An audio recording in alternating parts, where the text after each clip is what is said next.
Hey, if you're ready to sell your house or maybe just do a few small projects, doing it the right way is going to help the value of your home. Absolutely, and peace of mind, not to mention. That right way includes permits and inspections. Yes, we don't waive our inspections. Expert realtor Andy Kebalo and her dad, Andy Kebalo, who is a home inspector and an assistant building official for the town of East Hartford. They're both here to tell us what to do before starting construction. Good morning to both of you. Good morning. Andy, great to see you as always. Nice to be here again. Double trouble. I'm happy you haven't grown sick of Alexa. Yeah, it's been 2 years, you know? Isn't that wild? Well, there's a lot to talk about when it comes to the real estate I didn't market. realize you had to get a building permit to do stuff on your house. I just didn't even think it, not that I do a lot of stuff on my house, but if I did, I wouldn't be, the first thing on my mind wouldn't be to get a building permit. Why do we need a building permit? Well, three reasons actually. First of all, it's the law. It is the law. There's a state statute that says that you need to pull a building permit for certain things, not everything. Okay. And if you're unsure, just call your local friendly building department in town, and they'll tell you whether or not the work you want to do needs to be permitted.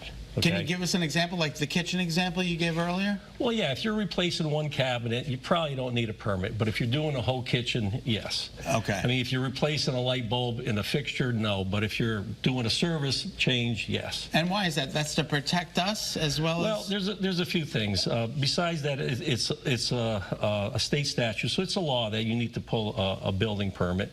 Second of all, it makes sure that either if you're doing the work or that contractor that you're paying all this money to, okay, is doing the work properly, okay, and to code, okay. And also we check for that the contractor is licensed and insured. All right, so okay? let's back up. And the third thing, go ahead. The third thing why you really need to pull a building permit is because it creates a record of the work done in your house that's forever in the town records. Oh, that's a good idea. So if you ever go to sell your house, the permit is there, and it shows that the work was done and it was done properly and inspected. And Alexa, I'm sure a lot of buyers are, with certain projects, are looking to see that, right? Absolutely. Things can look good on the surface, but sometimes what's underneath. I mean, you need to always, anytime someone's purchasing, we always say have the inspection. And then any of the clients that I'm working with, I always tell them, as they're talking with their attorney, have the attorney run a municipal search. So that municipal search will actually, they pull up all the information of the town, see are there any open permits, what's the record. Maybe as the realtor and as the buyer on, you know, at the property, you see brand new roof, brand new kitchen, renovated basement, but if there's no record of that at the town, that's a lot of red flags. And I'll tell you guys a horror story recently. There was a recent situation, not any of my clients, but I was told about this. The buyer under contract, thank goodness, they said subject to municipal search, and they found that the entire renovated, let's say $50,000 basement was not permitted. The town made them rip it up, and good thing they did, because all the electrical was messed up. Like a lot of the plumbing was messed up. So just know that they can proactively do that to make sure it all gets fixed. That's so important. A lot of people will think, though, hey, if I'm doing a renovation, I got to let the town know about it. They're going to raise my taxes.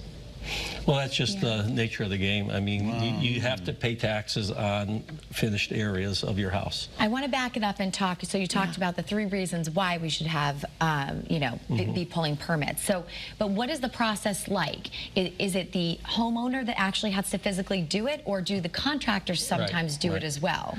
Well, I'd like to first start by dispelling a myth that building officials, all building officials are out there to give you a hard time. That is not the case, okay? But if you're doing either substandard work or unpermitted work, then yeah, it can get ugly. Like Alexa was saying, that once a wall is closed, we can't see what's behind a wall. We can only inspect what we can see. If you're doing electrical or plumbing and now you didn't pull a permit and now that wall's closed, it could get ugly. Like we could actually have you open up that wall to see what's behind there. But then you know, so it's like that buyer that was able to do the municipal search, and luckily the town escalated it to that, because otherwise they'd have this brand new finished basement with really poor electrical and plumbing. How scary would that be? So the homeowner is pulling the permit, though, not the contractor. Okay, to answer your question, either the homeowner or the homeowner's representative, which could be the contractor. Okay, we actually are out of time. This is so informative, though. Really one quick, when is a door not a door? When it's ajar. Thank you. I'd like to give a quick shout out to the town of East Hartford, the building and inspection department. You did.